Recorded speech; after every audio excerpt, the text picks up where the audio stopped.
So, you ready? Yeah. What's up, everyone? Welcome back to Carter's Planet. Today, I'm here with a special guest in a special hotel room. There's a whole reason behind the hotel room. Maybe I'll record a clip later and explain it.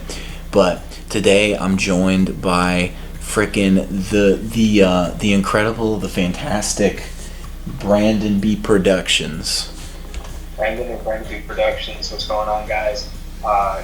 So grateful to be back over here on Carter's Planet, in the Carter solar system, of the Carter dimension, in the Carter multiverse. It's the stupidest thing I've ever said on this channel. You're in the complete Carter reality right now. And it's very interesting to be here. Excited to talk about, my very favorite subject of all time, Marvel Comics. Oh yeah.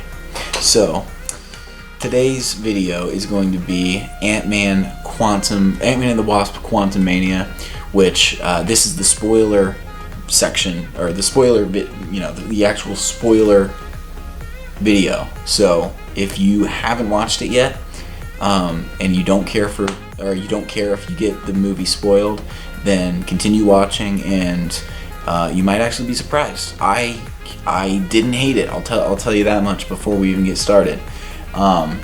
But yeah, I would say before I get into this, Brandon, do you want to kind of expand on how we both kind of feel about this movie? I would say this film is not. So first of all, I do want to say, as for the spoiler thing, if you are a comic book fan, if you are somebody who is really following the MCU and is super invested in these movies, then I would recommend not just avoiding spoilers for this movie, but avoiding spoilers in this video for this movie. Drop the like button, put it in the watch later, add it to a playlist, save the link somewhere, come back to it once you're done. Movie, I'm sure, will be on Disney Plus at some point. You know what I mean? So, definitely avoid spoilers if you're super into the MCU and following that timeline and stuff, because there's some really interesting things that happen in this movie that you're definitely going to want to see in the theaters, for good, bad, or otherwise. But I would say overall, what Carter and I definitely agree on with this movie is that it's it's not this huge Avengers style film. A lot of people thought Kang the Conqueror and all this stuff going on. It's going to be this huge, gigantic, world-ending film. It's not. No, it's not an Avengers level threat. Yeah. It's very much an Ant-Man movie. It's a fun Ant-Man adventure. Now, I will say, it's a big Ant-Man movie, right? Oh, absolutely. This is definitely bigger than it feels. Yeah, I mean, there's there's a whole revolution that starts. A whole revolution. There's it's kind of crazy. There's a war. Yeah. So yeah, we're jumping straight into the spoilers here, fellas. So yes. We have it divided into some sections, so let's get into it. Yep. So I'm basically, how this is gonna work. I'll give my point rating system afterwards, because I just think that's a better way to do it for this one. And I have different sections that I've written down here. I will talk about some of those things, and then I'll go over to Brandon and see what he thinks about some of those things. We'll hear what he has to say about them. So the first thing is the beginning and pacing, which I'm going to be honest with you, I had gripes with. I usually try to be positive about these movies. I'm pretty famous within me and Brandon's circle for loving almost everything that happens, which is always really funny, because not a whole lot of films that Carter dislikes. Yeah, which is always a funny contrast, because Brandon, it's not that Brandon hates things or anything like that. He's just an actual critic. He's pretty skilled at it. So I'm super critical of a lot of them. Yeah, but that's a good thing. That's that's something that you need. So so he's definitely more so I would say there's definitely going to be a difference in the way that me and Brandon talk about the movie. I really enjoyed it. I genuinely enjoyed it, and I think this was a super fun movie. I mean, I think you still think it was fun. Sounds like it's a fun movie. but yeah, I liked it. Like I loved it almost. I'm not saying it's great, but I definitely don't understand all the hate. That's just my perspective of it. So yeah, the beginning and pacing though, I did have some problems with, and the biggest thing here is I really feel like it was cut short. Oh, absolutely. Yeah. Dude, the pacing in the beginning was like, you have like this scene of like you have like these scenes from the quantum realm, and then you also have like Scott doing this like, you know, typical like Peter Parker style, like, you know, oh, this is what I've been going through, and like, you know, here's an update and everything, and it's just, I don't know. Then we go from that, like I said, we go from the quantum realm to that to the whole thing with Cassie, and I mean, like, we'll save some of that for that specific section, but there was just like, the beginning is all over the place, and you know, there's some things in the beginning, like, you know, there's kind of like these scenes where there's this genuine debate between Scott Lang and Cassie, with Hope kind of like siding more with Cassie on certain things, and which I did not like at all. That's something that I was not a fan of at all. And there's some genuine, like, there's some genuine scenes, like, you know, where they're all sitting around talking, and Hank Pym's involved in there. Like, I thought it was kind of weird that she was calling him Grandpa. Like, I didn't think that the relationship was like to that level. Yeah. Felt weird. But I did kind of like how, you know, you got to genuinely see that she wanted to do something, and that, you know, she really, in a way, had resentment towards Scott Lang, but you can also tell why he didn't want her to go down that path, because, you know, he's seen how scary it can be. And he needs to protect Cassie. Yeah. You really feel like in this movie, I think that this movie, like the first Ant-Man movie, for me, nothing's going to top that, I don't think, in terms of this trilogy, or this series, if this keeps on going. The first Ant-Man movie, yeah, by far. The best one by far, because, listen, the father and daughter moments in that movie are, like, really good. But not... Do you know, like, sort of, like, the history of Hope in the comics, with the whole, like, MC2 universe and everything?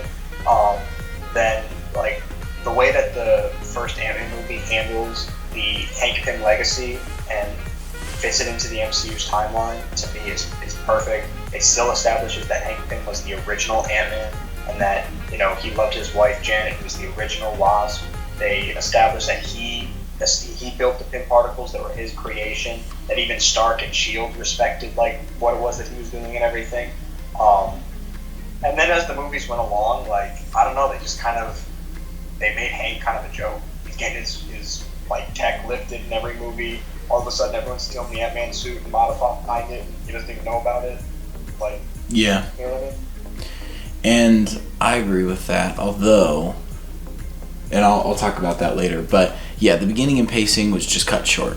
Plain and simple. Like, it was about 20 minutes, that beginning, I would say, which is crazy. That's absolutely insane. And the action starts right away, which I don't know how I feel about that. And I think that's kind of becoming a thing more and more with these movies. And but they just kind of throw you into the action. And look, it can work. I think Infinity War was like the perfect way of doing that, because Ragnarok's post-credit scene ended with Thanos' ship like intercepting the Grandmaster's ship. But like, and then like when you started Infinity War with, you know, the aftermath of that, yeah, you know, like, it was pretty cool. Versus some of these movies where they just automatically throwing you into stuff, and I don't know. I think it's just their way of like trying to get you more like invested in it right away. And I kind of prefer more slower. I definitely do too, and I think that there needed to be more room for some of these characters to be to show where these. Definitely has a slower build in the beginning. Oh yeah. And that's why it really lets you get established with Scott. They really let you, like, you know, throughout that film, you're able to see, like, this guy's an everyman. Yeah. I mean, he's an average everyman, and I think that's why they chose him. It's to be the Ant-Man of the MCU because he's a relatable everyman, whereas Hank Pym was the genius scientist. Yeah, for sure. So yeah, overall, I think this is totally. It's not a huge deal, but it is kind of a deal. It definitely affected the rating. Beginning's definitely too fast. Cut short. Now I want to talk about Cassie, and honestly, the first impressions I had of Cassie was not good. I didn't totally enjoy her. I didn't think that her character was that. I thought she was maybe, and this sounds really, really. This sounds like something else, man. But I think that at first I thought that her character was way too ambitious. I guess, just kind of. I'd seen it before, but it's also. I just thought she was too ambitious, but as time went on, I saw this movie 2 times, and the first time I didn't love. It's not that I hated her character; I just didn't love her character.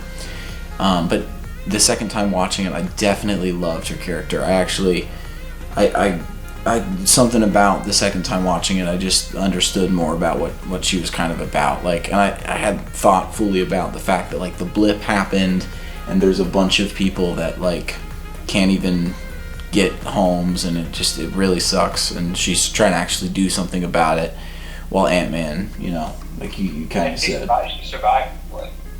Yeah. Like she survived that whole event. So yeah. It's definitely interesting to have that perspective. Yeah. And so yeah, it definitely adds. It shows her character for sure, because it would be, there's definitely a lot of people that survive the blip that don't care as much, and that's definitely shown in the movie, which is also something I liked. I liked seeing how people really are feeling, other than just in a high school. I liked seeing how people were feeling like after the blip, and after things really happened, and like how actual real problems with adults is kind of. A tiny little glimpse of that with Photon, Monica Rambeau in WandaVision, where it's like she comes back from the blip, and they're like, yeah, actually, cancer came back, and your mother died. Like, yeah, that was, but like that's it. You get one scene of it, one little glimpse of it. Like, you know what I mean? Like, and I think that they could have even done a little more. Yeah. Well, yeah, for sure, and that's why I think to your point of like some people didn't really care about the blip. The Asgardians built a freaking Thanos ice cream shop. Yeah. I mean, that would be like. Overall, I think that the characters were good, but I think that there were just maybe too many goofy characters. It's not that there were too many characters or side characters. I just think there were too many like goofy characters that were popping out. If that makes any sense. Inside the quantum. Yeah, for sure. Also, when the quantum realm is home to the goofiest character. MODOK.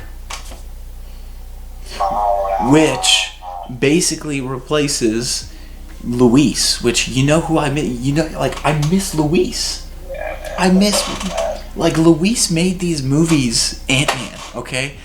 I love Paul Rudd just as much as the next guy, okay. But Luis, okay, it's about Luis. Ant-Man is all about Luis.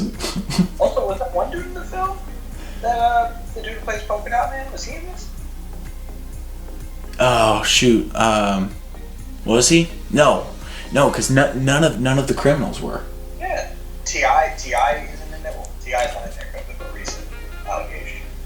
Well, regardless, none of the good old freaking criminal crew, which is my favorite part of those movies. They revived ads to the Ant-Man franchise. Yeah. They weren't there. Yeah, which is just terrible, honestly. I hope that I get to see them again, because... Or if they were there, we somehow missed them. And I would have even been okay with an after credit scene of Luis explaining what happened. So there's this fool named Ken, right? And Yeah. he wears a blue face shield, and he's over here, he's taking over time. Yeah, and that would have been even better than what we got. Have him recap the events of Infinity War or something. Have him on a podcast with. Oh my gosh, that's genius, dude. Have him on a podcast with Scott. That's Lang, genius. Scott Lang, Scott Lang hands him the book, like, because Scott Lang wrote a book, hands him the book, and you have Lewis be like, so there was this fool named Thanos, right? He was purple, and he had a nutsack for a chin. He was collecting these magic rocks. Like, it was really interesting. Could have been a really funny thing. Yeah, I agree. Marvel, get Luis back in the next. If there's another Ant-Man. Remember in the first Ant-Man movie, Luis was the first character to mention Spider-Man. Yeah, he was. Yeah, that's true. That's true. Spider-Man.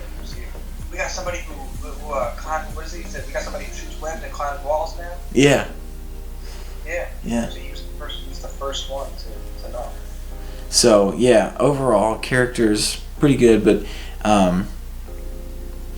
there was Bill Murray. Yeah, instead of without those guys, like instead you get these goofy characters in the quantum realm, which a lot of them were just whack, and the fact that we have MODOK as the main, like both the goofiness and the worst thing about MODOK is that he's not MODOK.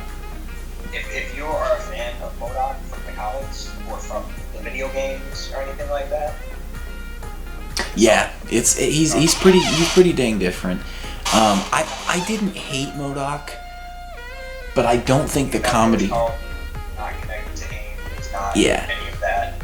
He's Yellow Jacket. The character Yellow Jacket in the first movie, Darren Cross. He survived the events of the first movie, and Kang turned him into MODOK.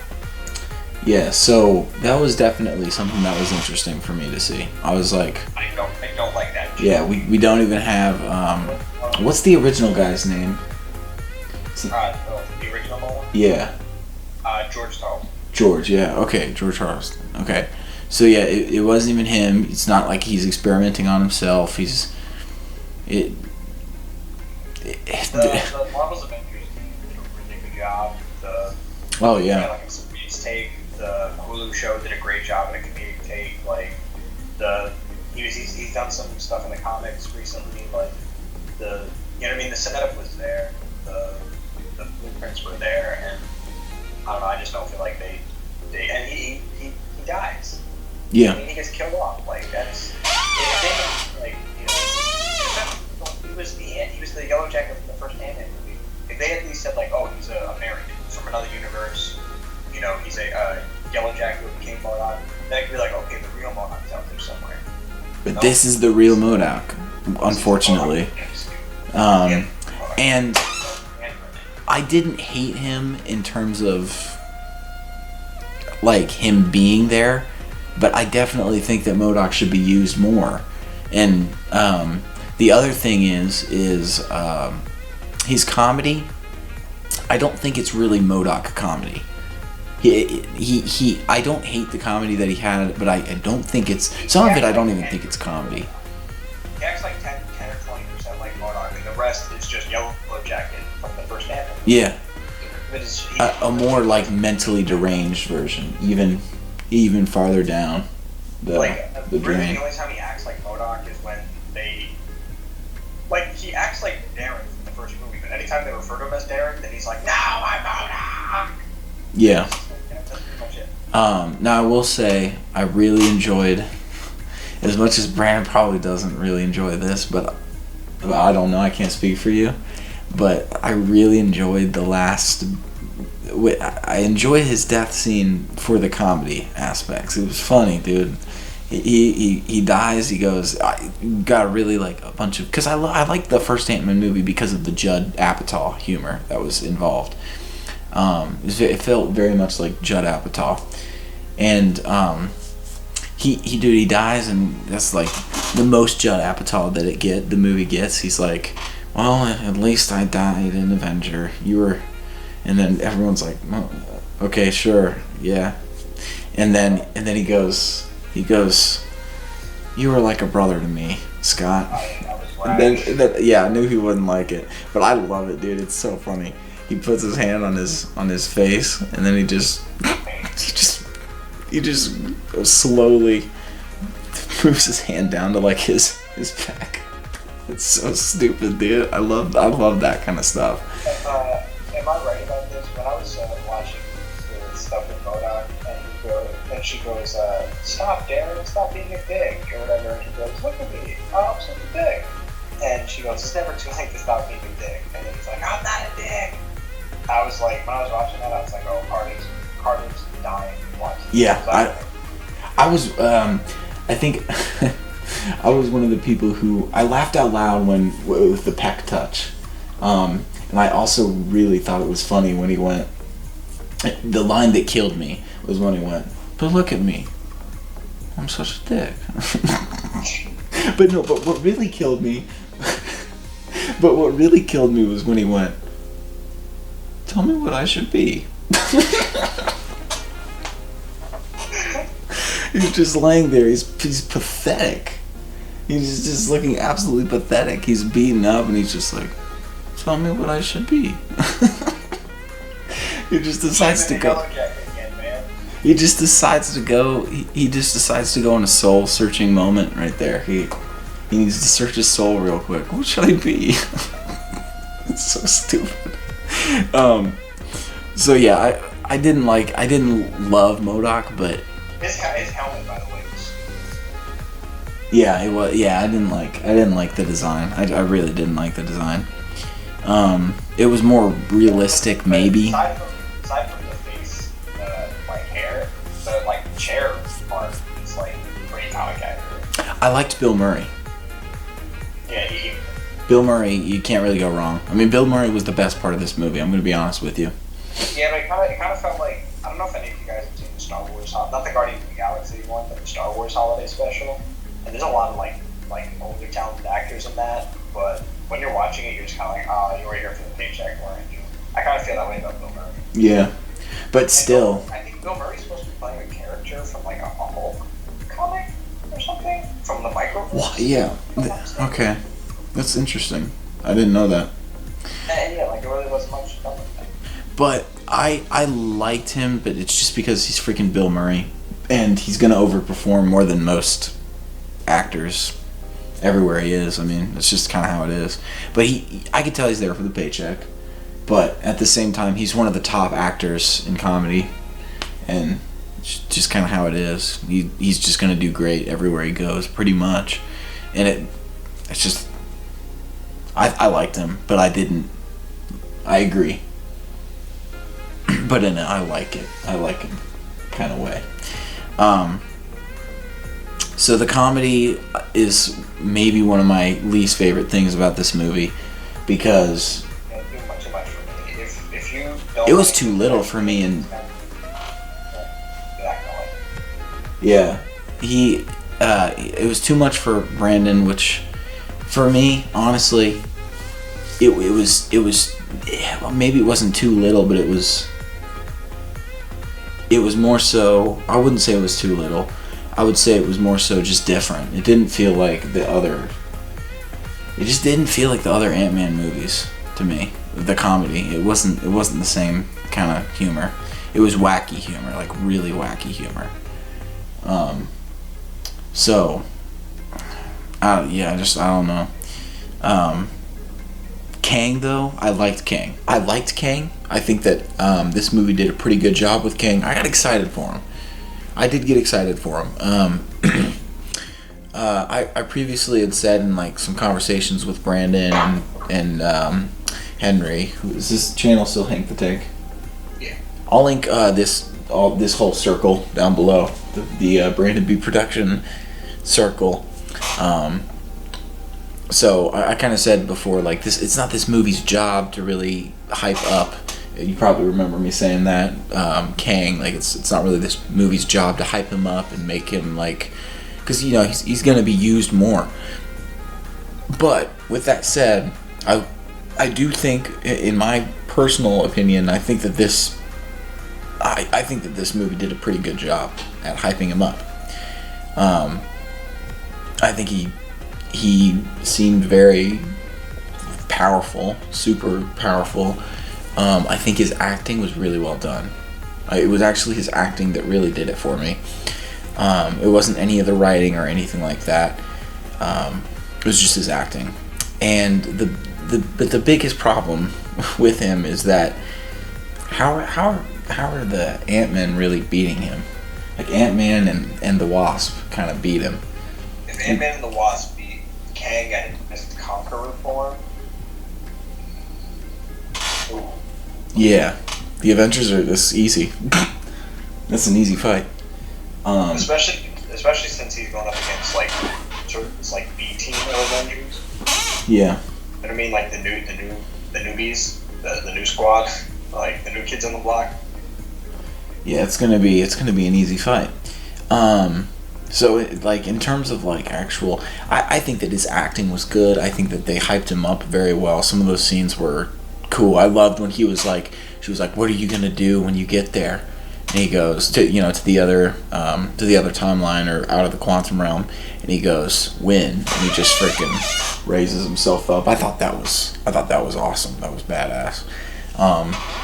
But I will say, he definitely had some problems. Cool. I loved when she was like, "What are you gonna do when you get there?" And he goes to the other timeline or out of the quantum realm. And he goes, "Win," and he just freaking raises himself up. I thought that was awesome. That was badass. But I will say, he definitely had some problems in terms of like his actual physical threat, like him being a threat. He wasn't that much of a threat if Ant-Man and the Wasp defeat him. And if a bunch of ants defeat him too, dude. Rick says in Rick and Morty, if Ant-Man and the Wasp can do it, I don't respect it. Yeah. I don't think I watched it. Is that from season 4? That was the time travel episode where Rick is like, or Morty has that like remote to keep like rewinding time. Yeah, okay, that makes sense. There's also the father and daughter moments. That's what I think one of this movie's strong points is the father and daughter moments. I think that was done pretty well. Paul Rudd, I will say, there should have been more of a switch that goes off when like Cassie was in trouble. Like, I really, really liked that scene where, he was in the the possibility vortex or the possibility nexus or something. Yeah, probability. Yeah. And yeah, when he was in that, like, he sees all these different like possible like versions of himself, and I loved that they all like teamed up to help him, like, for Cassie, because they would all unite for that purpose, even the Baskin-Robbins version. And I love the line there too. He goes, because they go like, how is he doing that? And then he goes, because we all because we all need the same thing. And we're coming for you, Cassie. Yeah. And we're coming, Cassie, dude. I mean, that actually hit me where I live. That hit me right in the heart. I was like, yeah. That was really good. Yeah, I like that moment. That was big. That was probably my favorite line of the whole entire movie. Because it shows that, like, look, Scott Lang's Ant-Man isn't Thor. He's not coming in and doing no Wakanda Forever, or Wakanda. Remember that Wakanda? I keep saying Wakanda Forever, but it wasn't that movie. Remember in what was that, Infinity War, when he did that Wakanda scene where he does the Bring Me Thanos?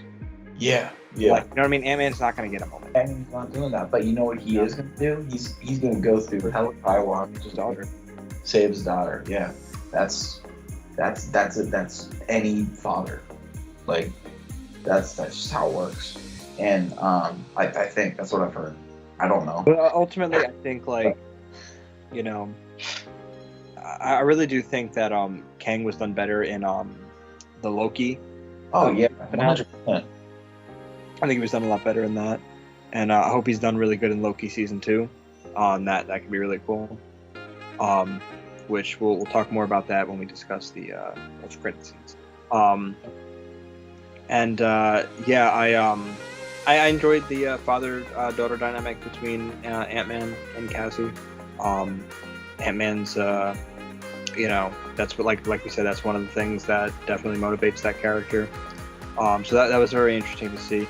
What I definitely would have liked to see less of is him getting like cucked by his own daughter. That was like, because they're trying to set up all these like father like daughter dynamic moments with him, and then there's all these moments where like, you know, his daughter's just kind of like where she's clowning him. That one moment where she's kind of telling him like you ain't no hero. What have you been doing? And it's like, what? Yeah, that's and he doesn't even like. Well, he does. Well, but you know what? He's Paul Rudd. You know, most dads would be like, I don't even know how to respond to that because I'm not gonna just like tell you what to do.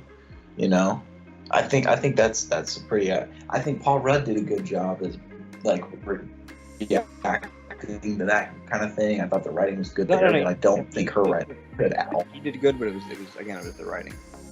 Yeah. And that's also why like I'm kind of glad Peyton Reed's not doing the Fantastic Four. And I mean specifically, I think Cassie's writing in those moments were bad. I think his were fine. I think his writing was fine. But that's just what I think. So yeah. But yeah, father and daughter moments were really good in this. The ending's stale. They really like make it so obvious that Kang's not dead. Yeah. It'd be one thing if right at the very end, after his like whole like raindrops are falling on my head kind of like moment at the end that he has, like if at the very end he was kind of like, but what if Kang's still alive? And then it cut to black. That would be like, whoa, mystery. That would have been cool. It's just constant. That would have been a Kang ending. But instead, what is it? It's just constant like, that guy might be alive. Did I doom the world? Oh my god, he's coming back. Oh my god. Well, he get PTSD from that. And then again later on, he's like, they're at dinner, and he still is like, oh, Kang's coming back, and it's like, oh, okay. Like, I think Ant-Man could have like they could have said that better, like disorder or something. Like, you got to keep in mind that, like, you know, what did we have for Thanos? We had that first scene of him like turning around and smiling at the camera. We had that couple scenes of him in Guardians of the Galaxy, and then we had that post-credit scene where he puts the empty gauntlet on and goes, "Fine, I'll do it myself." Now, even though that we never really got the payoff for that because he ultimately had henchmen go and get the stones for him. But imagine if we actually got something really like that with Kang at the end, which I guess we got in the post-credit scene, but that's the next part. Yeah. So. The after credit scene, this is what I'm going to say about after credits.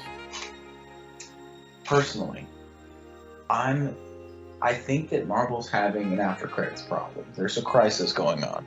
Because honestly, this sounds so stupid, but I need these after credits fixed first.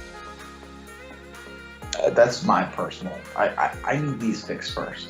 I know the whole entire, like, I know exactly what's going to happen with Kang now, what the plot's going to be. Like, I know exactly what's going to happen. That's not the point of an after-credit scene. An after-credit scene shouldn't show you exactly what's going to happen. It's supposed to tease it. Yeah, you need to tease me. I want to be teased, Marvel. Okay? Tease me. Reach your entertainment hands out and tease me. Just give me, like, just tickle me a little bit. Just tickle me, man. That's all I want.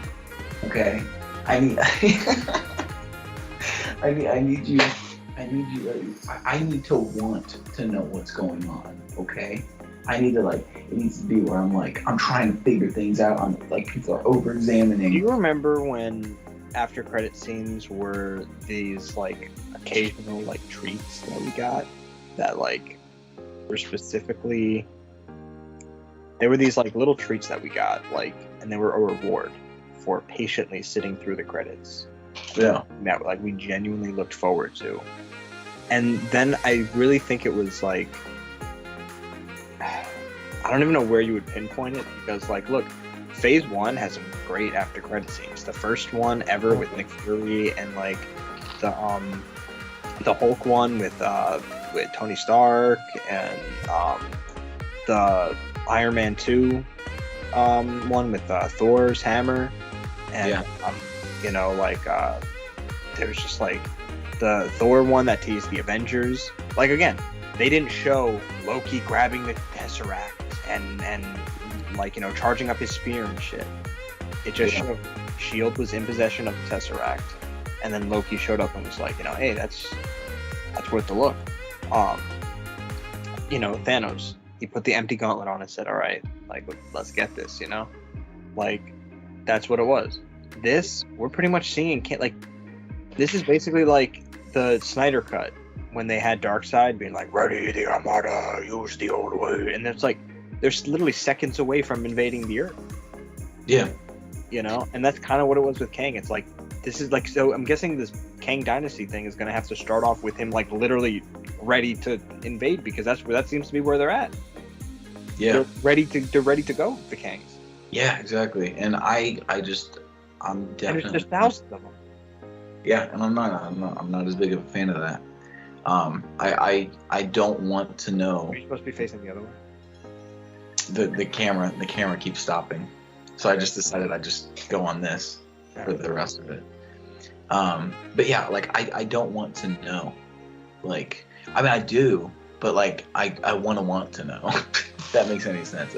That's what it should be. Like, honestly, they should have showed us like one or two of these Kangs, and then the rest of the Kangs would have been like a little like glimpse when we looked into all the multiverse or something like that. But yeah. They literally gave us Immortus Kang, Ramatut Kang, Scarlet Centaurian Kang. Like, they gave us damn near every Kang except for Iron Lad. Yeah. And I'm sure if you look in there, I'm sure maybe Iron Lad's there somewhere. But we got Scarlet Centaurian already. We got Immortus there already. We got 1,000 more. we got He Who Remains already. Like, you know what I mean? The Conqueror we got already. We got Ramatut. Like, oh, by the way, speaking of Ramatut, I'm really hoping he's the villain for Fantastic Four. I don't want Doom again. I love Doom. He's my favorite villain of all time. And when it comes to, you gotta go with something different. Yeah. It's time for a new villain. And honestly, if we're setting up Kang, Ramatut. And it would explain why the Fantastic Four have not been in the MCU, because you can explain that Kang or Ramatut's got them trapped in the past. Have Moon show up and you know, explain it that way. Have Black Panther show up. Very smart. Have T'Challa's father, T'Chaka. You know what I mean? Bring the young actor in who played young T'Chaka. I almost said T'Challa. Have the young T'Chaka actor come in and have him meet the Fantastic Four. That would be badass. Yeah. I agree. Namor, bring that whole thing together, man. Marvel, there's potential here. There's a lot of potential. Fantastic Four, Marvel, don't screw it up. Fantastic Four. Don't screw Fantastic Four up. Fantastic Four really is that entree. If you get people to like Fantastic Four again, Marvel. If they can do that right, then it's. But ultimately, with the state of the MCU, it's ultimately the appetizer until we get that damn X-Men. Yeah. That dang X-Men.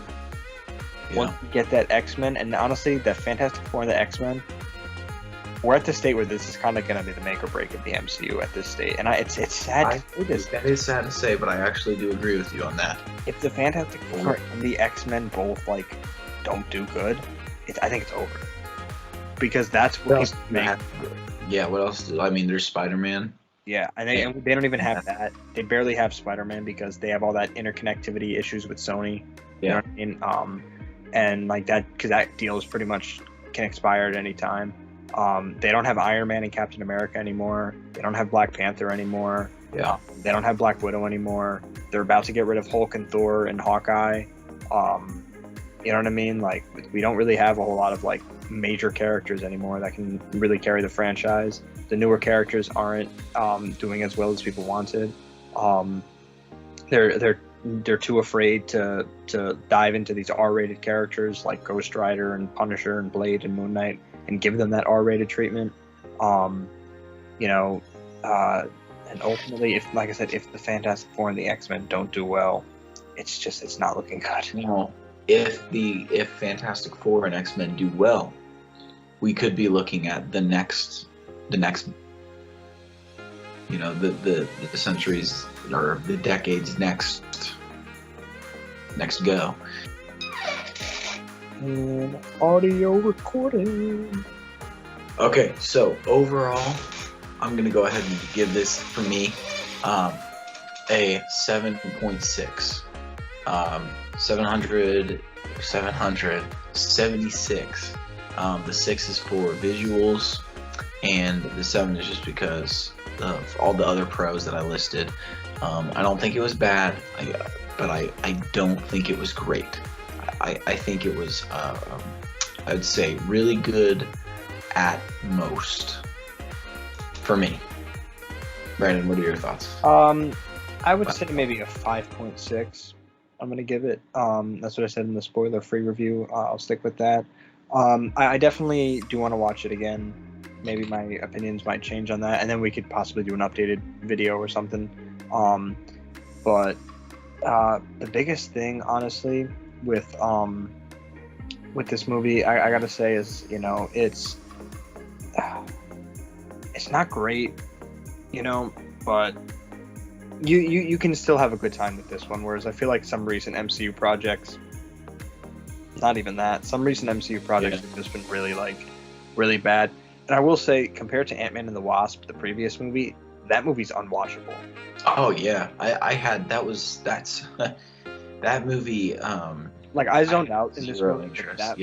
Like, I zoned out with this movie, but that movie, I could barely watch it. When I saw it for the first time, it was like a fan event where it was like it was like this premiere where like they played the first two movies, the first movie and the second movie, like back to back. So it was like this big 6-hour premiere thing. It was really cool. It was like the weekend before it came out or something like that. It was really cool. I really like it. They gave us this pin thing. It was really cool. This collector coin. If I find it, I'll send you a picture and you can edit it in. Okay. But yeah, this thing was really cool, and you know, I remember enjoying the Ant-Man and the Wasp when I was at that, because it was like, whoa, this thing is pretty cool. But I think I was more impressed with that than I was with the movie, and I think I just you know what I mean, had a placebo where I was just like, whoa, this is really cool, this event, and I got this coin, and ooh, they bringing delivering food to the seats and shit. I mean, I think I was just so impressed with that it made me oh, the movie was really good, I enjoyed it. But trying to rewatch Ant-Man and the Wasp, it's unwatchable. Also, there's a guy in that second movie, this dude with I don't even remember his name. He was just some cop. Yeah, he was just that villain. No, not the cop. He was just some villain. He was that dude with the suit that they were chasing, I think, on the boat or something at the end. But they kind of teased that he was still around, and he doesn't even show up in this movie. Yeah, I don't even know. They teased that he was going to be the villain of this third movie, and he don't even show up. I watched that. They should have made him Tarleton. I tried to watch it a second time. I tried to watch Ant-Man 2 a second time, Ant-Man and the Wasp, and I just couldn't. It's unwatchable. I don't know what happened in the movie. That's something that Henry fall asleep. But what? Henry agrees with us on that Ant-Man and the Wasp is unwatchable. Yeah, it's bad. Ant-Man and the Wasp: Quantumania, like I said, it's got its problems. It's definitely got its problems. If you're a MODOK fan, you're probably not gonna if you're a George Tarleton MODOK fan, you're not gonna be in for a good time. If you're just a fan of the concept of a big head MODOK being then you'll be into it. If you do not like the direction of the MCU currently, you might not like this, but you also might like some aspects of it.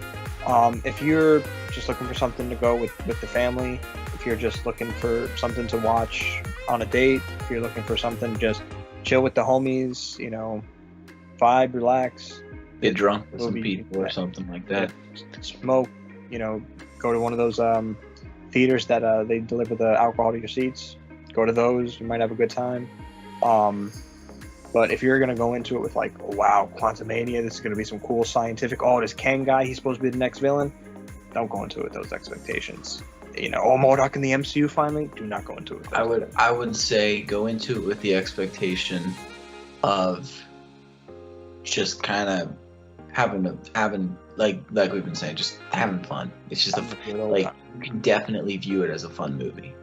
That's definitely possible. And I'll also say one last thing I want to say is if you go into a movie like this expecting a good movie, then you might be surprised. But if you go in expecting a bad movie, you're gonna get a bad movie. It's just how it is with these. Look, most people, most critics are rating this, and Brandon did this too, a 50-50. Like this is a meh. This is the definition of a meh for a lot of people. Not for me, but that's because I went into it expecting to love it. So you can have a good time with this movie for sure. Whereas I feel like Love and Thunder is just bad all around. Yeah. I feel like that movie just is garbage. I will say I did experience some people having a good time with it. I had experienced, so I guess. I'm not saying you can't have a good time with it, but I'm just saying that film has less redeeming qualities. Yeah, I did not like Thor: Love and Thunder, but I do. Surprisingly, I actually know some people who liked that. My dad, for some reason, he liked. I don't know why I did that. I pointed to him like he's here. It's weird. The walls. Dude, my dad, he liked Thor: Love and Thunder. Get this, he liked it more than this. Really? Yeah. We could do Love and Thunder as the next review because we mentioned it so many times here. But yeah, I'm a huge Thor fan, so there's some things that I do like about it, but there's also things I don't like about it. Yeah. If you guys want that, you can comment it, and we'll probably do that at some point. So that's been the we went over the ratings and all that. So that's it. That's this movie review. This is the first movie review of many to come. Many more to come. Yeah. And Brandon, it's been nice having you for this movie review. Go check out Brandon's channel, and it's linked down in the description below and in the cards. So thanks for having me. I'll come back anytime. Yeah. So that's it. Thanks for watching. Subscribe, like, all that kind of stuff. And see you later. Up next, Cocaine Bear. Yeah. Actually, that is a pretty good idea, right? Oh, yeah, definitely. That movie looks interesting. You do that? Yeah, that movie looks not interesting. Sounds good. Yeah. All right. See you later, people. Peace.